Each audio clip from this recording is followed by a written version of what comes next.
Selamat pagi, selamat siang, selamat sore, dan selamat malam teman-teman para viewers dan pemirsa YouTube Maro LBF. Pada kesempatan ini kita akan membahas mengenai SKP atau Surat Kuasa Penarikan Kendaraan. Konsumen wajib tahu hal ini supaya konsumen tidak dibodoh-bodohi oleh para debt collector yang tidak bertanggung jawab. SKP ini adalah surat kuasa penarikan yang biasa dikeluarkan oleh leasingnya untuk dipakai debt collectornya supaya debt collectornya punya senjata untuk menakut-nakuti nasabah dan nasabah segera menyerahkan unit atau kendaraannya. Ini adalah salah satu senjata andalan debt collector yang paling ampuh untuk menarik kendaraan. Tapi itu berlaku bagi para nasabah yang tidak tahu atau yang kurang paham tentang hukum dan undang-undang yang mengatur dunia perbankan, leasing, dan finance. Di konten-konten sebelumnya, kita sudah membahas bahwa ada beberapa identitas yang harus ditunjukkan oleh seorang debt collector ketika debt collectornya datang ke rumah untuk menarik unit atau untuk melakukan penagihan kepada nasabahnya. Debt collector tersebut harus bisa menunjukkan data-data yang berkaitan dengan penugasan sang debt collectornya. Yang pertama adalah yang harus ditunjukkan dan wajib ditunjukkan oleh debt collectornya adalah kartu identitas. Ini kita bisa mengetahui dan mengenali siapa lawan bicara kita, siapa yang sedang berhadapan dengan kita. Sehingga apabila terjadi sesuatu di kemudian hari, kita bisa meminta pertanggungjawaban atau bahkan mengadukan orang tersebut, debt collectornya, ke pihak yang berwajib supaya diproses sesuai dengan perbuatannya. Yang kedua, yang perlu kita minta atau yang wajib ditunjukkan oleh debt collector yang datang ke rumah adalah sertifikat profesi dari lembaga resmi. Apa gunanya sertifikat ini? Sertifikat ini gunanya adalah untuk memastikan bahwa orang tersebut benar-benar sudah dibekali dengan pemahaman dan batas-batas tentang bagaimana cara penagihan yang baik dan yang benar. Dia sudah dibekali dari pihak terkait, sehingga debt collectornya tidak asal melakukan penagihan. Dia tahu jalur dan batas-batas dalam melakukan penagihan, etika, tata krama, dan juga kesopanan, karena mereka bersertifikat. Nah, kalau untuk yang tidak bersertifikat, ini tidak perlu dilayani, langsung aja diusir. Bagaimana dia mau menagih sedangkan dianya saja tidak dilatih untuk cara menagih? Yang ada nanti malah yang ribut. Biasanya debt collector seperti ini akan melakukan keributan. Jadi tidak usah dilayani yang seperti ini. Langsung saja disuruh pergi. Kalau tidak mau, laporkan langsung ke polisi atau teriakin maling sekalian. Yang ketiga, surat tugas dari perusahaan pembiayaannya sendiri termasuk surat kuasa penarikan tadi. Dan itu harus disertai dengan kop surat dan juga stempel basah atau tanda tangan dari kepala cabangnya atau yang bersangkutan. Jadi jangan mau kalau hanya ditunjukkan di handphone saja atau ditunjukkan dengan kertas fotokopian. Harus yang asli. Di video kali ini kita akan fokus untuk membahas tentang surat kuasa penarikan atau SKP. Nanti kita akan bahas dan kupas tuntas secara singkat, padat, dan jelas mengenai SKP ini. Yang keempat adalah sertifikat jaminan fidusia. Dan yang kelima adalah hal yang paling penting, yaitu surat putusan pengadilan. Jadi surat putusan pengadilan inilah yang menjadi sentral semuanya ketika si debt collector datang mau menarik kendaraan Anda. Kalau tidak ada surat putusan pengadilan ini, jangan mau. Kenapa? Karena kalau tidak ada ini berarti mereka telah melakukan tindakan melawan hukum. Mereka telah melakukan perampasan atau pencurian. Kenapa? Ya karena mereka tidak ada surat pengadilan. Karena mobil Anda ini ada perjanjiannya dan ada surat fidusianya dan itu dibuat sah secara hukum. Maka tentu untuk menentukan mobil Anda ini sudah sah ditarik atau belum oleh leasingnya adalah hukum. Karena hukum yang menentukan, maka hukum juga yang memutuskan. Baik, kita akan membahas khusus mengenai SKP. Konsumen harus memahami apa itu SKP, bagaimana cara penggunaannya, dan apa yang perlu kita perhatikan untuk membuktikan bahwa SKP tersebut valid. Bagaimana cara memastikannya? Baik, mari kita bahas. Kenapa kita perlu memastikan mengenai SKP ini? Karena SKP ini merupakan senjata paling ampuh debt collector untuk menarik kendaraan. Artinya, inilah yang memberikan kuasa kepada debt collectornya untuk menarik kendaraan Anda. Tanpa adanya ini dari leasing, maka debt collector tersebut tidak berhak mengatasnamakan leasing untuk menarik kendaraan Anda. Itu yang dari leasing. Nanti beda lagi dengan surat putusan dari pengadilan. Jadi harus lengkap dua-duanya. Jangan mau hanya SKP aja. Kita akan membahas apa bedanya surat kuasa yang dari leasing dan juga surat keputusan yang dari pengadilan. Dan sampai batas-batas mana berlakunya surat kuasa penarikan dari leasing dan surat putusan dari pengadilan. Baik, kita akan bahas khusus dulu mengenai SKP. SKP ini biasanya ada 3 lembar. Di lembaran pertama itu ada pemberi kuasa. Tentu saja finance-nya dan penerima kuasa itu, yaitu debt collector-nya atau nama PT yang menaungi debt collector tersebut harus tertera di sana dan harus dibarengi atau dibubuhi stempel basah. Kita perlu memperhatikan benar-benar tanda tangan atau cap dari masing-masing pihak. Dan yang paling perlu kita cek adalah identitas debt collector-nya tadi.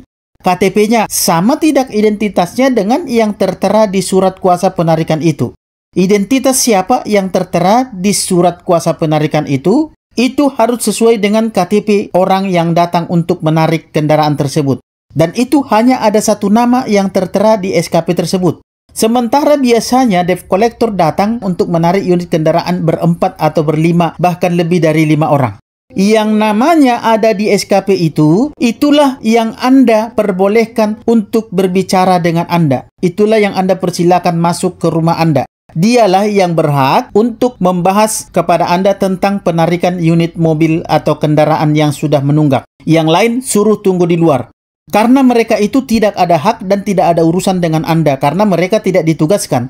Karena yang terdapat di surat penugasan tadi adalah nama orang tersebut, itulah yang berhak berbicara dengan Anda. Yang lain tidak ada urusan. Dan itu sah secara hukum.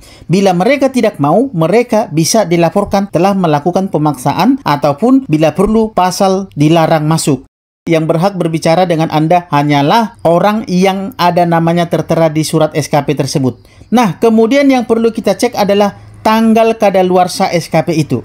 Biasanya SKP hanya berlaku 7 hari sejak SKP tersebut dikeluarkan. Nah, apabila SKP sudah kadaluarsa, maka berarti Anda tidak usah lagi meladeni debt collector-nya. Karena SKP itu hanya ada satu. Dan apabila sudah kadaluarsa, biasanya pihak leasing akan mengeluarkan yang baru lagi. Dan bisa saja yang baru ini diberikan kepada orang lain lagi. Soalnya sudah banyak kasus tumpang tindih. Surat SKP yang sudah kadaluarsa dipakai untuk menarik mobil konsumen dan konsumennya menyerahkan unit, ternyata datang lagi debt collector yang lain untuk menarik unit kendaraan dan unit kendaraan sudah tidak ada, sementara debt collector yang menarik tadi sudah tidak bekerja lagi di perusahaan yang menaungi eksternal yang dia pakai tersebut.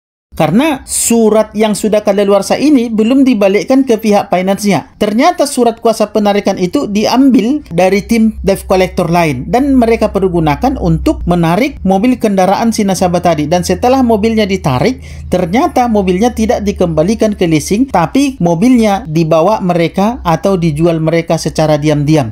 Nah, ini alamat jadi kasus baru. Dan ini akan sangat berefek kepada nasabahnya. Makanya saya selalu katakan, nasabah itu harus bijak dan harus paham. Kalau seandainya Anda serahkan unit ke yang pertama tadi, yang punya surat SKP yang sudah kadaluarsa tadi, setelah itu datang pihak kedua, pemegang SKP yang terbaru, yang masih berlaku sekarang, dan ternyata unit sudah Anda serahkan ke pihak pertama tadi. Dan setelah dicek, ternyata kendaraan hilang. Siapa yang akan bertanggung jawab? Berarti Anda bisa kena masalah baru lagi.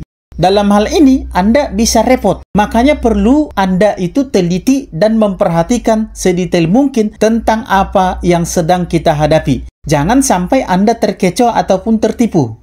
Yang berikutnya, yang perlu Anda perhatikan adalah jika tidak ada kop suratnya, berarti itu SKP palsu yang mereka buat sendiri, yang mereka ada-adakan. Yang berikutnya, di lembar pertama itu, yang perlu Anda perhatikan adalah ada tulisan yang agak besar di situ. Tulisannya begini, tidak menerima pembayaran dalam bentuk apapun. Artinya, ada penegasan dalam bunyi kalimat tersebut, makanya dia ditulis dengan huruf besar dan juga dengan tulisan yang besar. Itu penegasannya, kalimat itu maksudnya adalah bahwasanya mobil atau motor yang ada dalam surat SKP tersebut harus dieksekusi, harus ditarik oleh debt kolektornya. Jadi maksudnya di situ, pembayarannya sudah ditutup. Dengan dikeluarkannya surat kuasa penarikan tadi, ya, dengan sendirinya, maka surat tersebut menegaskan bahwa menutup kemungkinan untuk diadakan lagi atau dilanjutkan lagi pembayaran cicilan. Itu menandakan bahwa Anda tidak bisa lagi bernego dengan debt kolektornya. Jadi jangan mau jika ada debt kolektor yang mengatakan kami masih bisa bantu, kami masih bisa tunda, tapi kami butuh uang minum, kami butuh ongkos, kami butuh pelicin dan lain sebagainya. Jangan percaya, nanti Anda bisa kena masalah lebih besar lagi.